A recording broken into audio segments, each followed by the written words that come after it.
Pero nakausap ko na si Senator Bato kaugnay niyan. At ang sinabi ko sa kanya, anumang investigasyon na nais niya patungkol sa kanya mismo at kay Senator Go, mas maganda siguro kung hindi sila mismo ang manguna ng komiteng yun. Magandang umaga, magandang hapon at magandang gabi sa mandako ng mundo. Naroon kayo. Siyempre, magandang buhay na rin para sa ating lahat. Eto na nga, mainit tong usapin mga kababayan ha. Pero bago tayo mag-umpisa mga kababayan, huwag po natin kakalimutan mag-like, mag-share at mag-subscribe. Opo, kung bago kayo lang po kayo sa aking channel mga kababayan, huwag niyo kong kakalimutang iwanan ng isang like, isang share at isang subscribe. Eto na nga mga kababayan, itong usapin nga na itong grupo nga ni Duterte sa pangunguna na nga ng mga kanyang kaalyadong senador na si Senator Bato, syempre Senator Bongo at si Senator Robin gagawa ng sariling komite para imbestigan nga itong mga maiinit na balita at usapin dyan sa Kongreso. So ayaw nilang dumalo doon, di sila na lang daw ang gagawa na sarili nilang hearing. Hanap ng tinapa. Anyway, eto naman at si Senator Chis na mismo ang nagsabi na talagang yun na nga, tinawagan siya o tinext siya o chinat siya ni Senator Bato tungkol dito. Talagang gigil na gigil. Si Bato gigil na gigil. Ano? Sige, ito na. Panoorin natin si Senator Chis mga kababayan. Kung ano itong pinagkakana ni Bato. Pasok, Senator Chis. Well, haharapin namin yan sa susunod ng mga araw. Kukonsultahin ko ang ibang mga miyembro. Pero nakausap ko na si Senator Bato kaugnay niyan. At ang sinabi ko sa kanya, anumang investigasyon na nais niya patungkol sa kanya mismo at kay Senator Go. Yun na nga mga kababayan. Ang hirap naman kasi nun. Biruin mo, bubuo ka ng isang komite, gagawa ka ng sarili mong investigasyon. Paano mo na naman yun? Sarili mo ang iimbestigahan mo. Sarili ni Bongo ang iimbestigahan niya. Pero mo yun, sarili ni Bato ang iimbestigahan niya. Saan naman kayo nakakita nun ano? Pero mo, nakakatawa. Diba? Nakakatawa itong naiisip ni Bongo at ni Bato. Gagawa ng hearing, gagawa ng investigasyon. Sarili nila ang iimbestigahan nila. Isip na buhay talaga naman ano. Mga kababayan, ewan ko ba sa mga ito? Ibang klase rin talaga mag-isip eh. Hindi na lang kayo dumalo. Doon sa Quadcom hearing. Di ba? Doon kayo kaya, dumalo na lang. Total naman si Digong sabi niya anytime. Basta imbitahan lang daw siya, dadalo siya.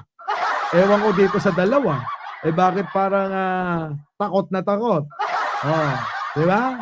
Lalabas ang katotohanan dyan. Baka mamaya pagdating doon, iba yung sabihin ni Digong at sabihin ninyo. Diba? Iba yung sabihin ni Digong at saka iba rin yung sasabihin ni Bato. Baka sabihin ni Digong, wala akong inutos na ganyan. Yari ka agad Bato. Yari ka agad Bongo. Maglaglagan na kayo. Diba? Maganda yan. Kaya tuloy, maraming matutuwa dyan. Mas maganda siguro kung hindi sila mismo ang manguna ng komiteng yun. Tama. Bakit sila kayo mangunguna dyan? Ang pangit. Pero mo, pangungunahan nyo yung komite. Bakit hindi na lang si Risa, ganon. Si Jinggoy. Meron namang iba dyan bakit hindi sila? Bakit kayo? Gano'n lang naman yan. Di ba? Lalong magdududa ang taong bayan yan. Sa ginagawa nyo, naku, lahat na lang ng kilos nyo namamali na. Namamali na kasi ang mga tao nakasubaybay Kasubaybay sa inyo sa mga kilos, galaw at sinasabi ninyo. Hindi naman ligaw yung mga yan. Dahil noon pa yung mga matanglawin dyan, yung mga chismoso at chismosa dyan, yari kayo dyan. Hindi kayo makakapagsinungaling. Tulad nga ni Bongo, di ba, nung nakaraan. iba yung sinasabi niya sa totoong nangyari. Oh, naalala nyo ba yon? Ito yon mga kababayan, pakikita ko lang ano. Pakita natin yung totoong nangyari. Naku, Bongo. Oh. Ayan, panoorin nyo to.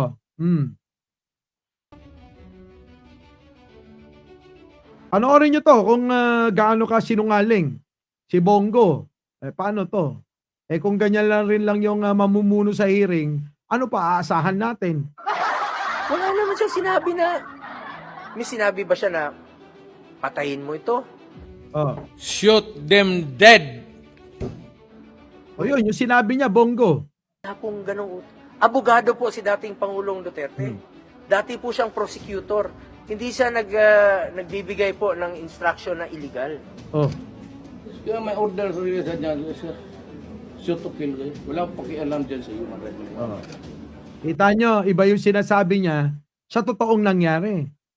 Sinasabi niya na wala siyang inutos na illegal. Ayan galing mismo sa bunganga ni Digong. Tuloy. So ito yung mga mag-iimbestiga. Sila yung mangunguna. Ulitin ko, ano aasahan natin sa kanila? Kung dito pa lang, hindi pa nag-uumpisa yung hearing, puro kasinungalingan na. I don't give a shit kung anong gusto nilang sabihin. So wala siyang inutusan na patayin mo ito. Wala po siyang inutusan ganon. Sa pagkarinig ko, wala po. Wala. Alam niya po anong legal. Ang intelligence man, binili ko, pinapatay ko lahat. Kaya ganun ang Davao. Yung mga kasama ninyo, pinatigok ko talaga. Yun ang totoo. Oh. Ano yun? Bongo? Di ba? Kay Digong mismo, sa bunganga niya galing mismo. O ano yung sinasabi ni Bongo? Gusto lang natin yung totoo. Gusto kong malaman yung totoo lamang po. The truth. Katotohanan lang. I will not hesitate my soldiers to shoot you. 2016, pinangako niya, sabi niya, susugpuin ko ang illegal na droga. Pero wala siyang sinabi na patayin mo ito, patayin mo yan. Wala siyang sinabi gano'n. Shoot them dead. No.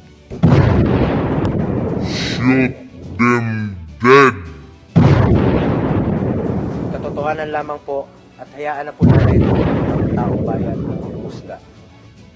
Kita nyo mga kababayan. Di ba? Ayan maliwanag na huling-huli yung pagsisinungaling ni Bongo dyan. So ano aasahan natin sa gagawin nilang hearing kung sila yung mamumuno? Anak ng pating talaga. Tuloy, Cheese. Investigasyon na ito'y personal at hindi impartial at hindi fair. Yun ang haharapin namin siguro sa mga susunod na araw. Committee of the Whole, option yon. Pero tinitingnan ko rin ay iba pang komite na pwedeng mag-handle nito. Maliban Marami naman dyan eh. Wag na sila Bongo, tsaka si Bato. Anak na, napatunayan na natin yan. Si Bato. Diyos ko po. Pero mo, ebidensya niya may butas. Diba? May butas ng puncher. Tandaan nyo ba yon? Kaya nga yun, nabansagan si Mr. Puncher eh. sa komite ni Senator Bato, siyempre may karapatan siya at bahagi siya doon sa pagtalakay at discuss ng bagay na yun. Paano tinanggap ni Senator Bato yun? Okay naman sa kanya, no? Nagkapalitan kami ng text kagabi. Pero isa sa formal ko ito sa mga susunod pang araw.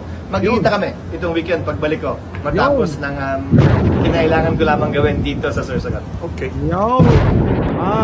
Mas maigi nga yung mga kababayan. 'Di ba? I-formal mo na 'yan para nang sa ganon itong si Bato akala niya makakalusot no? Akala niya magagawa niya na naman yung dating ginawa niya nung inimbestigahan niya doon sa PIDEA leaks. Tandaan niyo 'yun. Di butata ka Bato. Paano ngayon? Hinginig na naman ang itlog mo diyan. Anyway, mga kababayan, bakla na kayo alam ko naman na mas nakaantabay kayo at nakasubaybay kayo sa lahat ng mga nangyayari, di ba? Dito sa usapin ng mga politika, lalong-lalo na sa issue diyan sa ginagawang investigasyon ng Quadcom sa Kongreso. Muli, ako po ang inyong lingkod, wala nang iba, Mike Cervera po. Laging nagsasabing mahalin natin ang ating kapwa. Ipagdasal po natin lagi ang ating bansa. Magandang umaga, magandang hapon, at magandang gabi sa mandako ng mundo. Naroon kayo. Siyempre, magandang buhay na rin para sa ating lahat.